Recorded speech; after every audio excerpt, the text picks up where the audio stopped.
Si tu hija de 3 años te dice que es una niña trans, te callas, la escuchas y la ayudas con su transición.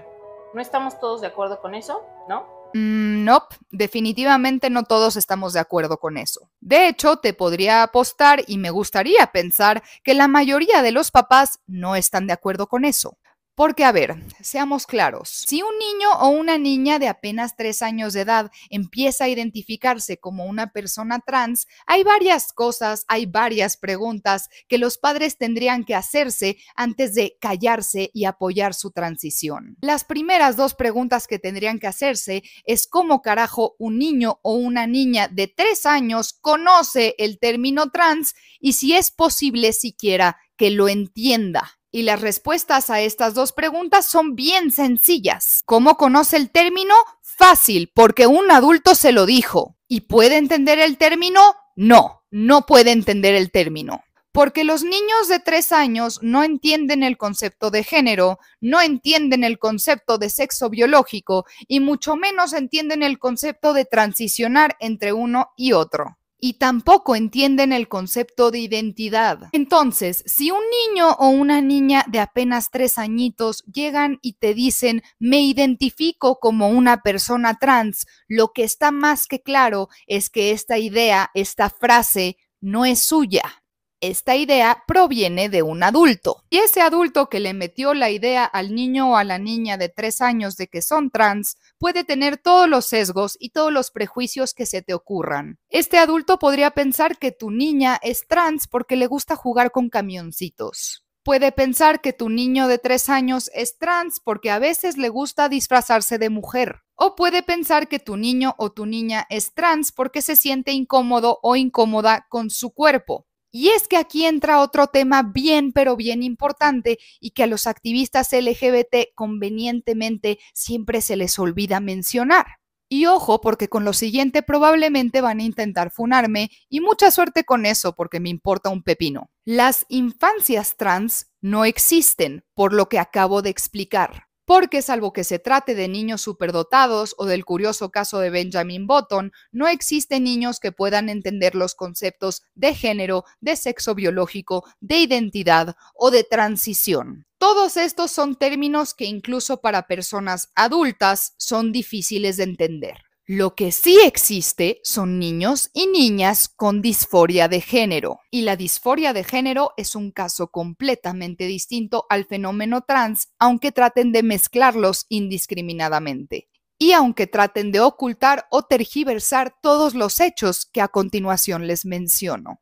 La disforia de género es esta incomodidad que presentan ciertos niños o niñas con su propio cuerpo, con su sexo biológico. Principalmente se presentaba entre niños varones de menos de 3 años de edad. Y digo se presentaba porque hoy en día la población más diagnosticada con disforia de género es curiosamente la de las mujeres adolescentes, mujeres de entre 15 y 17 años. Pero respecto de ese fenómeno hablaremos en otro video. El punto es que la disforia de género sí se puede presentar en niños y niñas muy pequeños. Y estos niños o niñas con disforia de género pueden presentar ciertos comportamientos que para una persona que no es profesional en el área, que no es experta o que sí lo es, pero que está ideologizada y que es irresponsable, pueden interpretarse como parte de un fenómeno trans. Pero aquí les va otro dato. La disforia de género no es una identidad, es una condición psicológica. Y en al menos el 90% de los casos, todos los síntomas de disforia de género desaparecen después de la pubertad. Es decir, 9 de cada 10 niños o niñas con disforia de género van a dejar de padecerla de manera natural después de atravesar la pubertad. Pero ¿qué pasa si seguimos el consejo de todos los progresionales que abundan en esta plataforma, que ni siquiera se toman el tiempo de matizar entre una persona trans, una persona con disforia, una persona transgénero, una persona travesti, una persona transexual, y metemos a todos en la misma caja y jugamos ese juego al que llaman afirmar la identidad? ¿Qué pasaría, por ejemplo, si a una persona con disforia de género le bloqueamos la pubertad?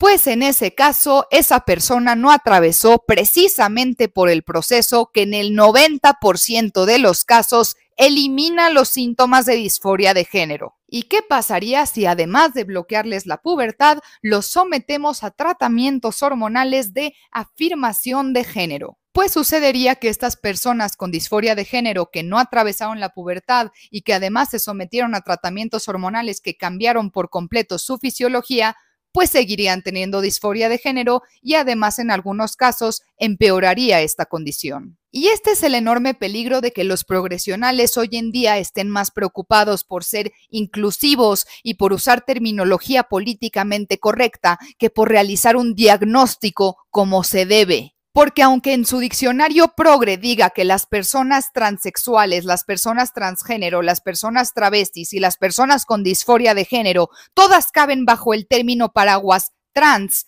esto es una mentira. Y no es una mentirilla blanca o inofensiva, es una mentira que interfiere con el correcto diagnóstico y tratamiento de personas. Si tú tratas a una persona transgénero como una persona transexual, le puedes joder la vida. Si tú tratas a una persona con disforia como a una persona trans, le puedes joder la vida. Porque a ustedes les encanta hablar de lo compleja que es la identidad de las personas, pero al mismo tiempo quieren reducir 4 identidades o condiciones completamente distintas a un término paraguas. Quieren saltarse la parte de un diagnóstico bien hecho para diagnosticar a todos con lo mismo y tratarlos de la misma manera. No generalices, no todos los psicólogos son así. Tenemos presente que la disforia y el fenómeno trans son distintos. Tú eres la que no es experta. Les recuerdo que en este video le estoy contestando a una psicóloga que afirma que los papás de un niño o una niña de 3 años de edad que dice identificarse como trans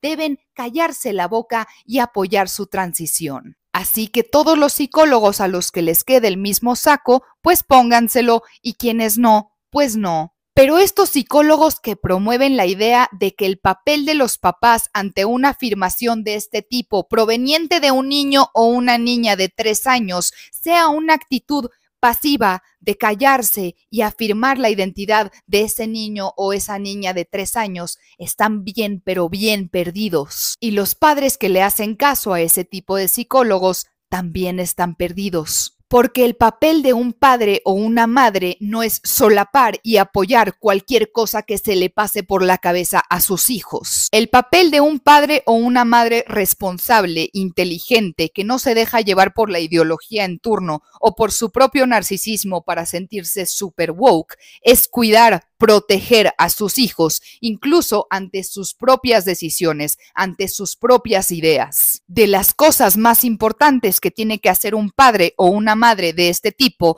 es decirle a sus hijos que no. La crianza responsable no es decirle que sí a todo. La crianza respetuosa no es pensar que un niño o una niña de 3 años tiene la capacidad mental para entender o para tomar este tipo de decisiones. La crianza responsable y respetuosa implica entender que tú como adulto tienes que proteger al menor de edad de sus propias decisiones. De lo contrario, en unos años te convertirás en el padre o la madre que permitió que su hijo o hija con disforia de género tomara decisiones irreversibles sobre su cuerpo. Y eso nunca, pero nunca te lo vas a perdonar.